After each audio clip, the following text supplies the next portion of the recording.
মা মা মা তুমি কোথায়?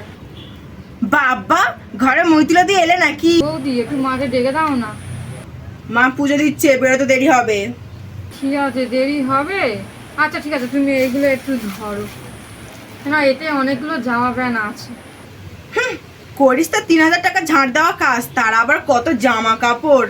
তো দাদাকে দেখেছিস 20,000 টাকা মাসে মাইনে, আর এই দেখ 5,000 টাকা শাড়ি আমাকে কিনে দিয়েছে। 5,000 টাকা বৌদি? বাবা মাথায় আকাশ ভেঙে পড়লো নাকি? শোন, এসব করতে করতে না মুরদ লাগে। তোর বাবার তো আর ওসব মুরদ নেই। বৌমা, তুমি কাকে কি বলছো জানো? জানবো না কেন আবার মা? তোমার গুণধর একমাত্র ঝাড় দেওয়া মেয়ে। চুপ করো তুমি। এখন আমার মেয়ে আর ঝাড়ুদার নেই। আমার মেয়ে এখন সরকারি চাকরি পেয়েছে, 40,000 টাকা মাইনে।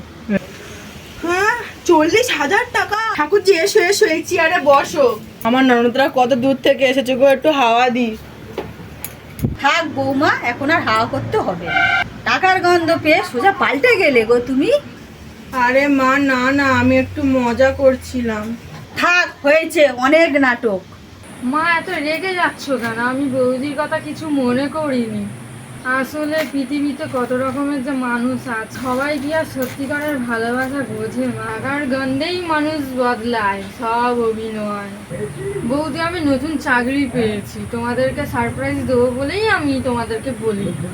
ওই টাকাগুলোই দিয়ে তো আমি এই শাড়িগুলো কিনেছি, তোমাদের জন্যই তো এনেছি। তুমি তো দাম দিয়েই বিচার করলে। ঠাকুরজি তুমি যেটা পরে আছো সেটাও 5,000 আর এটাও 5,000 দিয়ে। মায়েরা এটা তোমার জন্য। থাক, আমার জন্য কেন? আর আমার আশীর্বাদ সবসময় তোর উপর আছে।